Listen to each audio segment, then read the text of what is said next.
Hello everybody, my name's Emily and welcome to Miniature House Flipper. Ugh. Teenage angst. Recently I landed this bad boy at the thrift store. I absolutely love the general design and shape of it, and for only $7.50 I now owned the Buzz with accuracy. One of my least favorite parts of this set is actually the mysterious yellow sludge that decorated the crevices in the brick and is layered onto the plastic. I did give this bad boy a good scrubbing, but there's only so much that you can do. Alright, so here's my design and our process. I have big plans for this. I want to create a cozy floral shop with books and lots of plants to spruce up the entire playset as much as possible. I'll be repainting the entire thing, installing wallpaper, flooring, redoing the windows, designing signage, and adding more trim as well as texturizing the walkway and redesigning the side signage. And the logo is a sketchy drawn version of my bunny Willow.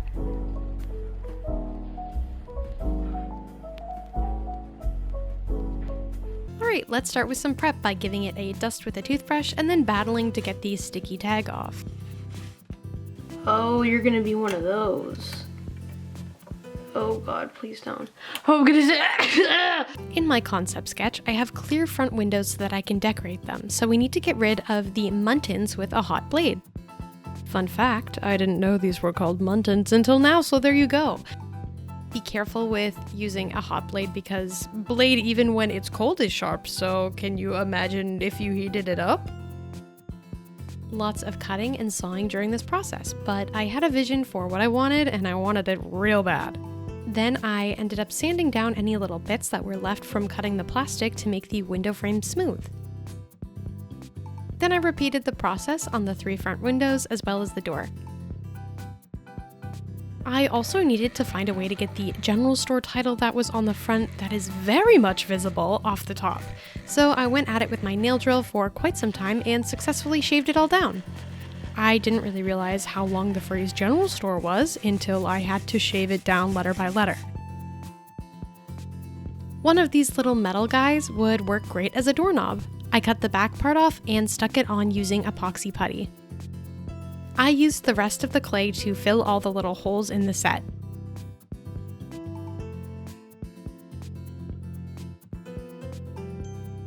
Little matcha latte with oat milk action. I'm using polymer clay here for the square wall trim on the front of the shop. I'm flattening it into a big pancake and taking my time to cut out a square with a blade. I sprayed some water on first to help with the blade so it won't stick as much, but the clay just kind of looks sweaty. I think I need to get some thin wooden sticks for this next time. They end up pretty chunky, but I think it's cute. I made 3, baked them, and then sanded them down with a nail file. Then I used super glue to attach them to the front of the building.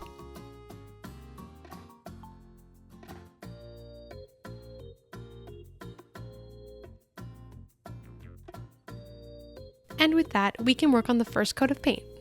I use an off-white color to dry brush the entire set.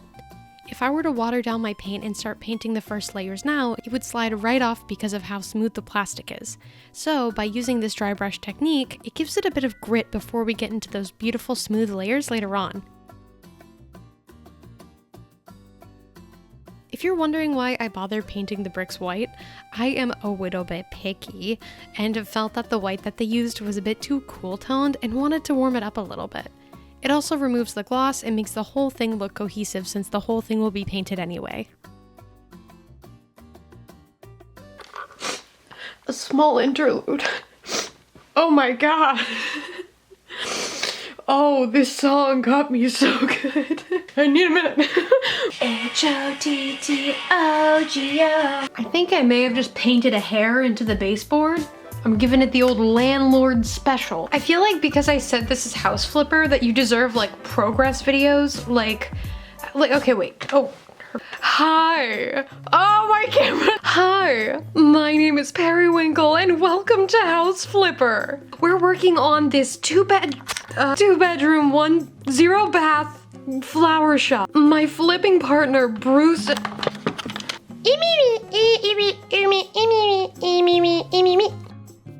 I picked a greenish bluish color just to do something kind of different and monochromatic. I juggled with a few different shades and tried on a few until I find what I liked best.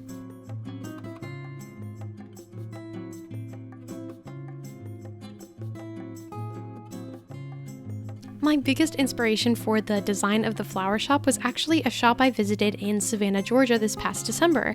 It's called the Paris Market, and it's painted this like greenish blue color, and it was like a vintage paper shop with a cafe on the inside. It was an absolute dream. I would love to own a stationery store one day.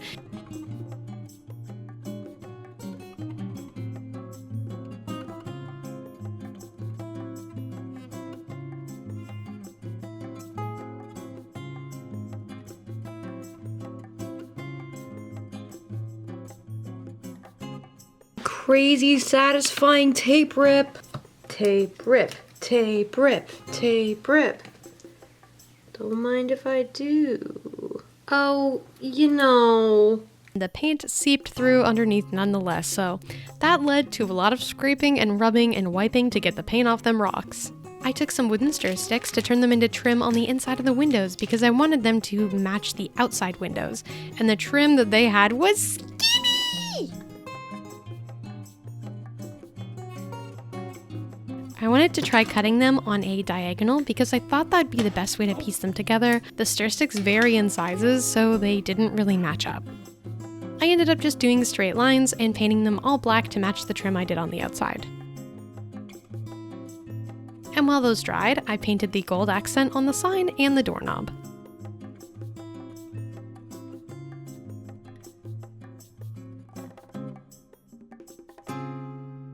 Then I worked on painting the outside trim.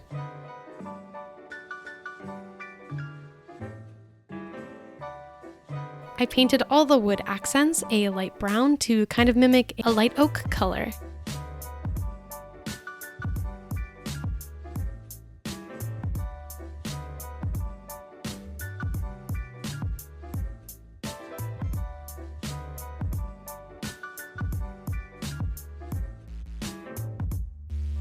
And there will be a gold accent rod to hang a macrame plant holder from.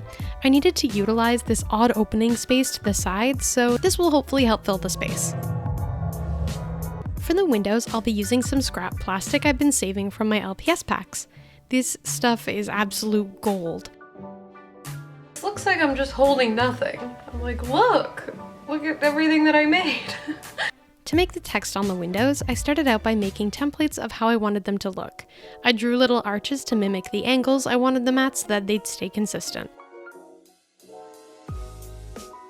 I then went in with the same turquoise that I used on the rest of the store to do the lettering, and then the different colors for the little doodles. I don't know whose idea it was. It was mine. To set up the camera like this, it was my idea.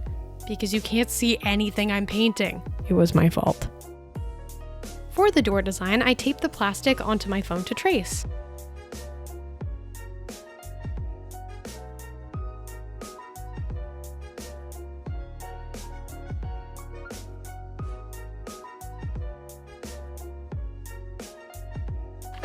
What if I had an emergency phone call I had to take and this was on here? Like, what if 911 called me? I wanted to make sure the paint stuck, so I decided to give it a bit of a puff paint look and went over everything with a UV gel to really lock it in. I was having some trouble gluing the trim on. I first tried hot glue, but it was too chunky and it popped right off. Then I used UV gel, but then it wouldn't cure properly. And super glue took too long to dry. So I went to the store and I got some fast drying Gorilla Glue gel, and that worked really well.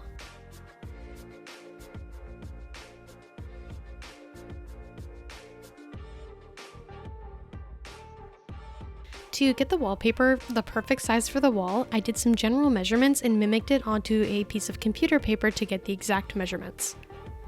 I did the same technique for the flooring, lots of measuring, noting, cutting, and testing. This is hard.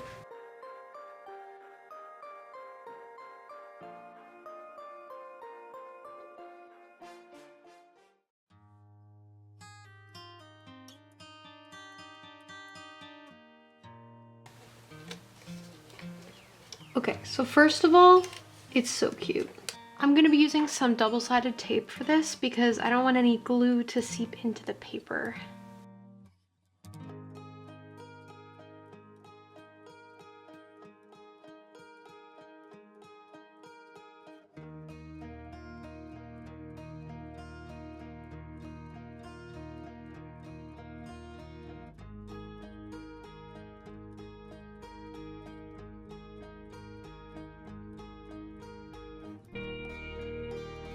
My plan for the stones in the front is to paint them splotchy and darker and then shade them in with some black and white and brown pastels to give them a bit of depth and make them look more realistic. The white is for highlights, the brown is for shadows, and the brown is for wear and tear.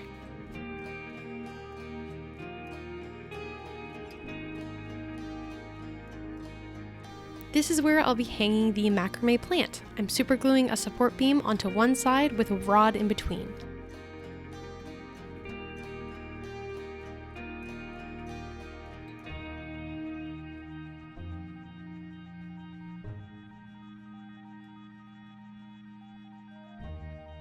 And now we begin the window gluing process.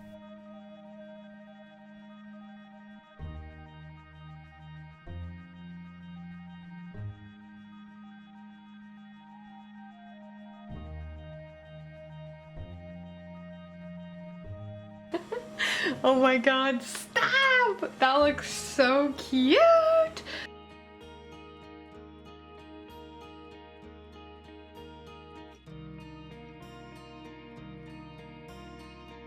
Oh my gosh, that looks so cute. I worry you won't really be able to see. I put them up a little high, so I'm gonna have to make the banner quite small, I think.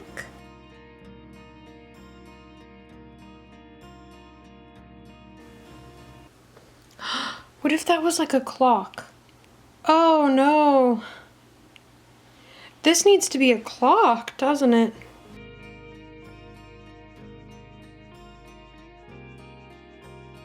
I attached a clock face with double-sided tape and the other with Mod Podge. Don't ask, I don't know. Little bit of gluey. Gluey! Mom! Dad! Bingo!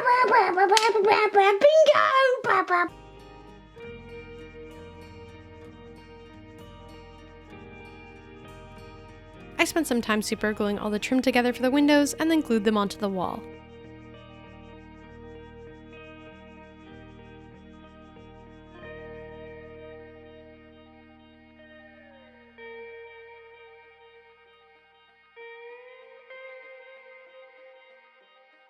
Bad. You're bad and you're bad. Bad, stupid. Yeah, you get them. So, I printed 2 posters to go in the side. Let me know what you think of both.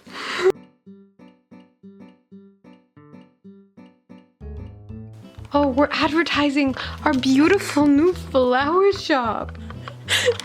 Oh my gosh. Wow, now playing in theaters.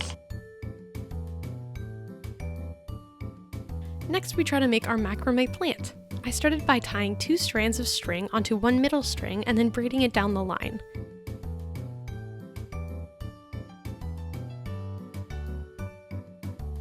Then I super glued it before adding the plant. When I got to the plant, I brought the string around the sides and super glued it to the bottom and trimmed off the excess. I then used double-sided tape to attach it to the rod. I knew I wanted the banner to be made out of fabric, and I also wanted this process to be as easy as I could make it for myself. So I started by tracing half a cylinder onto a piece of fabric repeatedly using an iron-off pen to create the overhang scalloping. Then I carefully cut it and ironed it in a way where it would just hang off the roof. I used double-sided tape to put it on so that it can be removed if need be.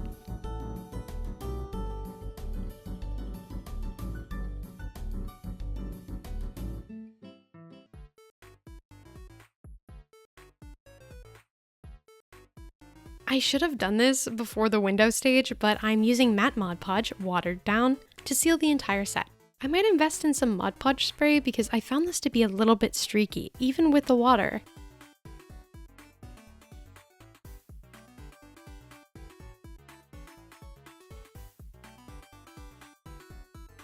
But now is the best part, decorating. Imagine I'm doing like the evil devil emoji face. While decorating, I tried to use a few different orientations of things and furniture. Some things were too big for the space, whereas others were awkward or just didn't make sense in a shop setting, so I do play around with the decorations quite a bit. I've always been a big fan of decoration and making spaces feel cozy. I used to have a pretty big Bloxburg obsession on Roblox when I had more time in my life, so the fact that I enjoy games like that and Animal Crossing just really check out. I am the biggest fan ever of cozy spots that just kind of like harbor kind and comfortable energy, and that's why I have so much love for like my coffee shop series as well. If you enjoyed this video, I have a set designing video for a coffee shop that you might enjoy.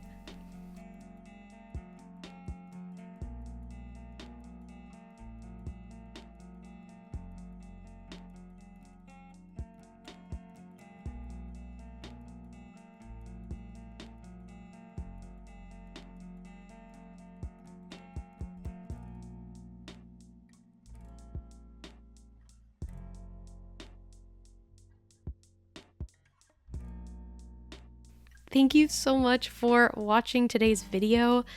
Getting videos out every 2 weeks when everything is so intricate and detailed can be quite the rush, so I hope this video didn't feel too rushed. But yeah, also I've been getting fan art of my customs lately, and it's just been like making me so happy, so thank you so much.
Centimeters long, 2 inches, 1.5.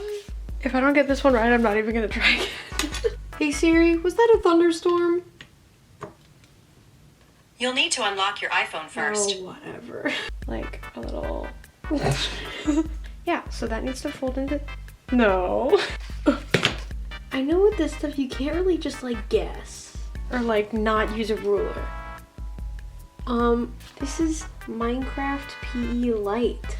Go in the hole. Okay, it's in. It worked. Okay. No. No. And then all you have to, no. Okay, bye.